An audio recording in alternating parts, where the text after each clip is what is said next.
Hello everyone, welcome to the Social Club. We are live with some wonderful, hot football chat. Sam Peoples and James Alcott join me for what is about to be an absolutely epic hour or so as we go through the next three topics, which are right here, right now, the biggest transfer misses of the window. We've talked to death about the players that have come in, but it's time to talk about the players that didn't happen and the signs that didn't happen on deadline day and what next for them. Later on, we're going to be doing whether Wenger and De Boer should be taking the blame for their respective clubs' positions and whether Southgate England can win over the fans. And there's an extra bonus thing on United People's TV as well, so go and check that out. Little Brucey bonus, right? Oh, yeah. Pogba chat. So, James, I thought that sounds well. We did deadline day. I thought it was a good laugh. It was all right. We made the best of it. Yeah, we did. We made deadline day. But here's the thing, and this deadline day promised so very, very much. But I think the biggest story of this is not the transfers. Ryan Babel story that we invented. And if you've not seen that, go and watch that video right now. We genuinely convinced Newcastle that Ryan Babel was signing. We almost had Ryan Babel convinced, I think. He was thinking about it. He was weighing it up, wasn't he? Yeah, exactly. But the biggest stories were not the transfers that were completed. Inevitably, the ones that didn't happen on deadline day. Yeah, and I think it showed how much money there is in football now and the opportunity for clubs to go no, which was really impressive. And we're going to go through them, I guess, one by one. But there's a lot of players there that made it very clear they didn't want to be at this club anymore. They wanted to move on, and they didn't give a shit. The clubs didn't give a shit. I mean, Southampton in particular, I think that's a massive moment for them as a club. Yeah. I don't know if they're going to be able to keep it going long term, because how long is the money going to stick around there? But for them to finally say to you no, and it means something, was I thought it was impressive, but ultimately boring for us on transfer. Well, absolutely. I mean, this is the thing. Selfish clubs. Yeah. Felipe Coutinho, all summer long, Barcelona. From the moment Neymar's deal's completed, they just started pulling out every trick in the book to try and make Coutinho to continue to transfer a thing. And Liverpool held firm in that regard. Coutinho's back mysteriously became magically fixed as he went away on internationals. It's a great coincidence. Yeah. Similarly, like Alexis Sanchez, I thought it was crazy that Arsenal were even considering an Alexis Sanchez transfer so late on, but it didn't happen. And I mean, I guess we'll start with Coutinho actually, Sam, because I know. Well, I want to get your take on it, because a few people were asking me, like, why would Liverpool reject that and what goes on? Have you ever seen anything remotely like that? Obviously, we have Ronaldo. So Ronaldo, after he won the Ballon d'Or, he basically said, I'm a slave at Man United. He stayed for one more year, got his... An incredibly well-paid slave. I know, a very good well-paid slave. But he was effectively saying, look, I don't want to be here anymore. I want Madrid moved to Real Madrid. But Fergie convinced him to stay for one more year. Then we got what was a world record transfer back in those days. But you saw that Ronaldo's... The year before he scored 42. The following year he still scored about maybe 20, 22. But you remember that was the final in 2008-9 Champions League where Ronaldo was pony. Absolutely, we lost to Barcelona and Rome, I think. Ronaldo was nothing in that final. In 2007 he scored what was our goal, missed a penalty. But that season you saw that some of his heart had gone out of it. And I just think it's such a big risk for Liverpool. Because if you're looking at Coutinho, he's Brazilian, Neymar was Brazilian, he's now left Barcelona. That was Coutinho's opportunity to go to Barcelona and replace Neymar. Yeah. That must have been obviously it was his dream because he put in a transfer request. You know, are you worried that... I don't think Klopp will misuse him, but I can't see him putting all that effort in when he knows that the club has robbed him from what he wanted. There's two issues with Coutinho. One is whether Klopp will forgive him more than anything else, because look, Jurgen Klopp's the guy's name over the door. He's the guy for whom the buck stops. Liverpool don't qualify. If Liverpool don't qualify for the Champions League in that game against Hoffenheim because Phil Coutinho's not made himself available for that, then Coutinho doesn't. Coutinho will get played. But it's Jurgen Klopp's job, isn't it? You know what I mean, on the line in that regard. But the other one, this is bigger factor, is does Coutinho actually have the mentality to turn it round? Because I'm not sure.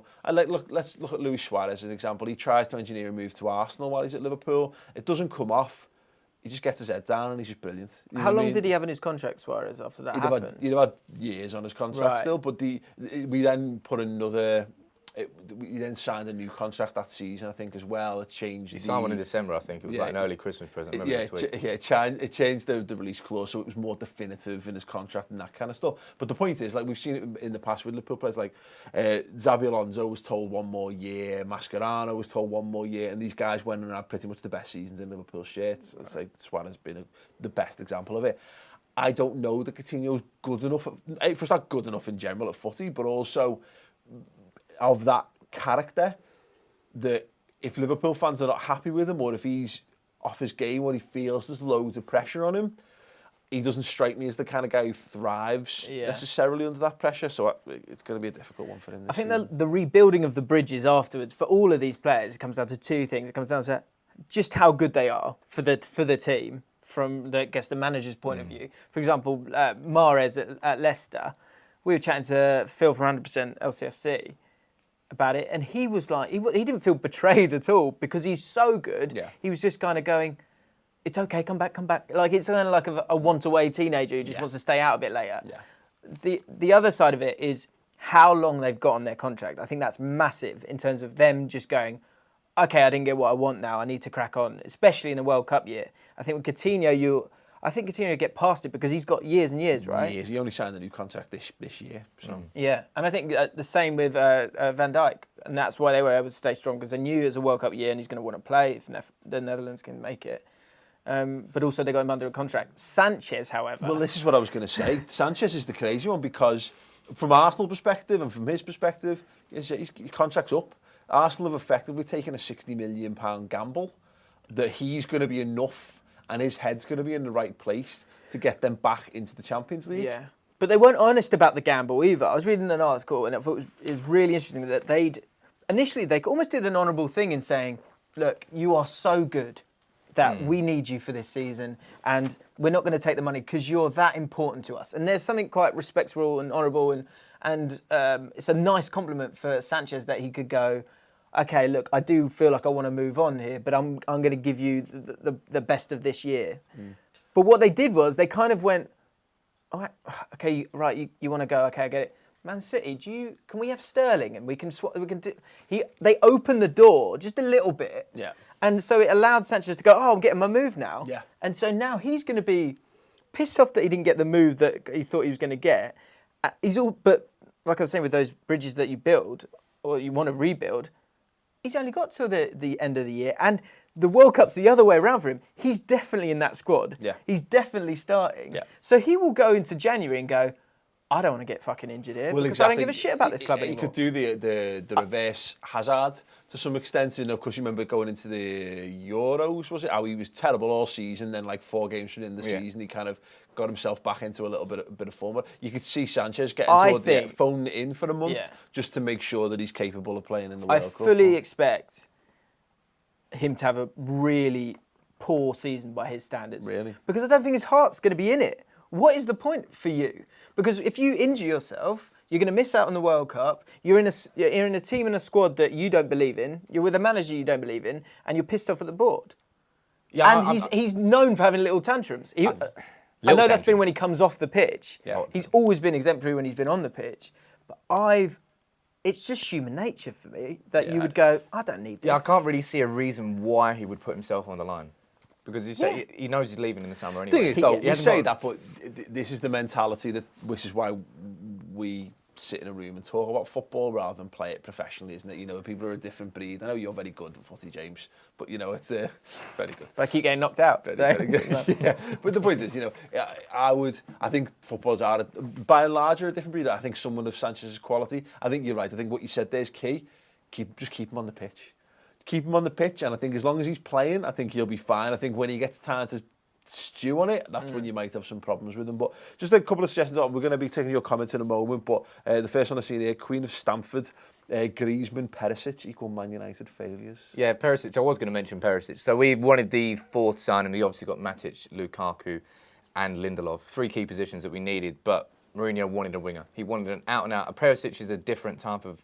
All of our wingers cut inside, go to the edge of the box and get a shot. Perisic goes outside the fullback and gets a crossing. Right. Lukaku is obviously now our new number 9, and he's scored a header. He scored 2 headers, I think, for Belgium in the international break. He's already scored a header for us this season. if we had a winger that can get those crosses in, guaranteed goals. We did fail to sign him, and that was over what was relatively a small amount of money for Man United, because they wanted 50 million, we offered 45, and we weren't willing to go that extra 5 million. Again, maybe out of principle, on a much smaller scale, but what you did with Barcelona and Coutinho. We refused to pay what Inter Milan wanted because they had FFP coming up.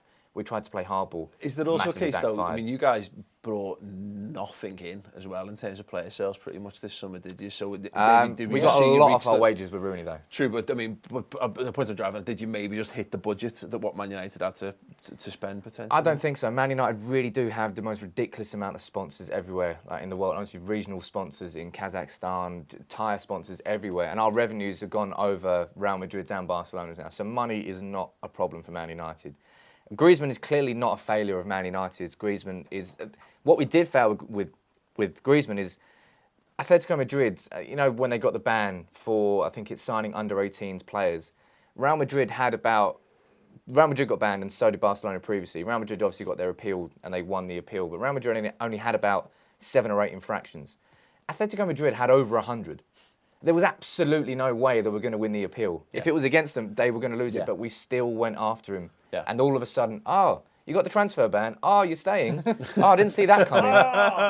It was a bit foolish of Man United to put that much effort into something which was ultimately going to be... But who would Arsenal have signed if they couldn't have signed Lacazette? That would have been an interesting conversation. Might have actually got Lamar. Yeah, but that's hilarious as well. Like, Wenger's gone, we'll be back for Lamar.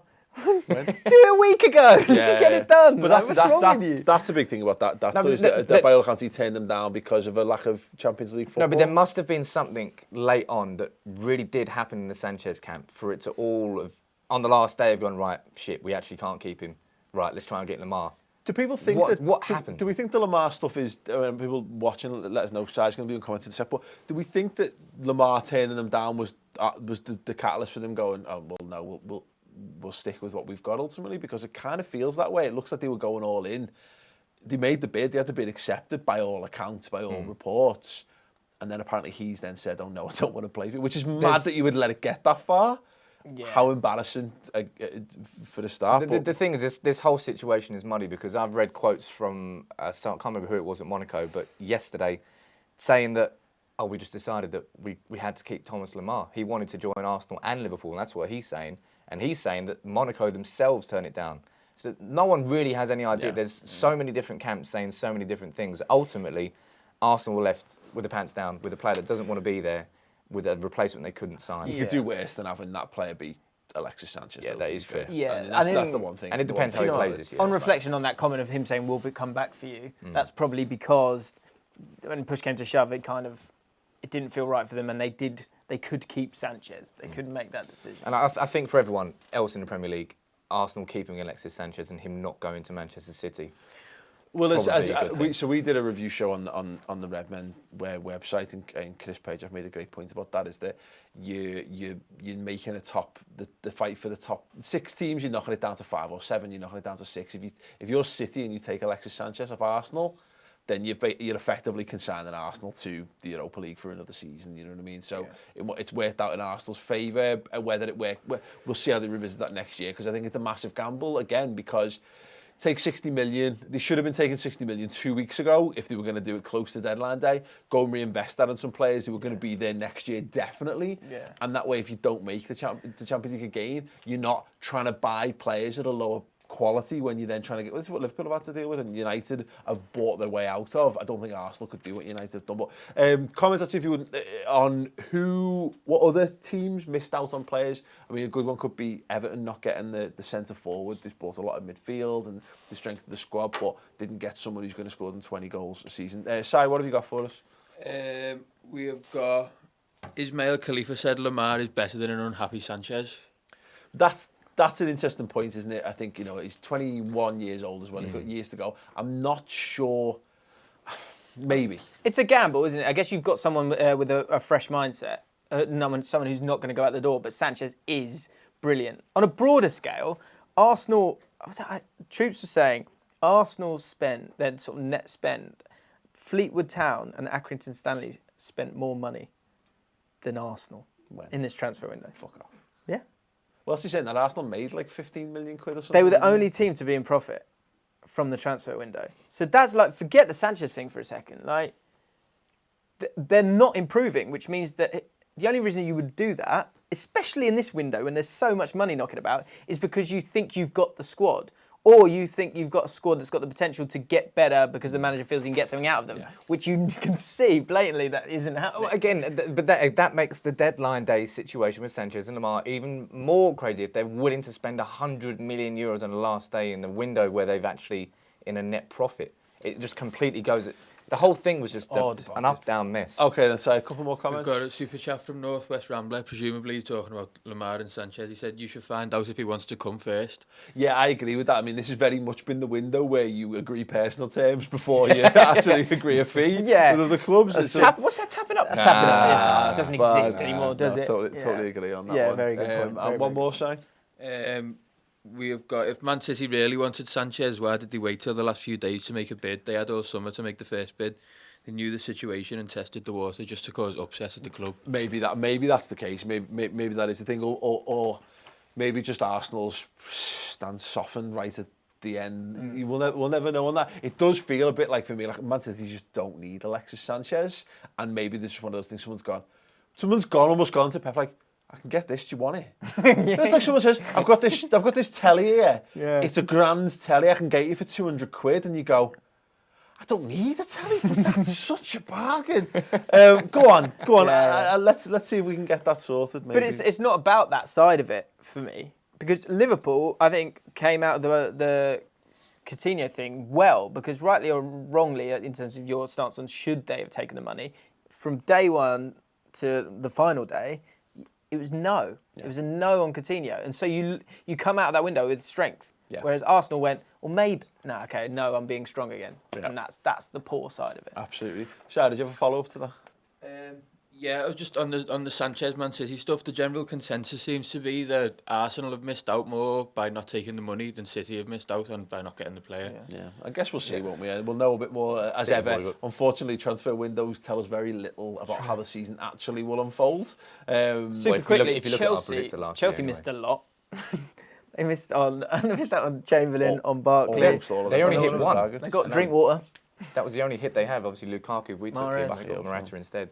Yeah. Chelsea, that's down to the board. That's down to Abramovich and the conflict that's going on with content. You don't know whether the same thing's happening at Arsenal, but if you can be frugal all summer and then all of a sudden the last day you think, shit, we made a bit of a mistake here, then something is going wrong. It's poor planning. Whether there's a case that maybe Liverpool waited on Champions League qualification before doing stuff. Maybe players needed that, and I can get that if the likes of someone like Lamar was only interested in a Champions League, I get that kind of mentality. But you're right, it always seems panicky, doesn't it? It doesn't seem like sensible business planning to be coming down to hours before windows close and you're throwing cash at a problem. I don't see how that's a sensible way for your football. It's like a uni student, right? The uni student that gets a first class degree is not the uni student that does his essay on the last day before the deadline. Yeah. So the one who takes plan, it's in it, researches, actually reads some books. You know, that's actually something. I've never met someone who did that because unfortunately they weren't in the pub with me. Right, so okay, we're going to wrap that up. We've got another live show that's scheduled momentarily. I'll be a couple of minutes away.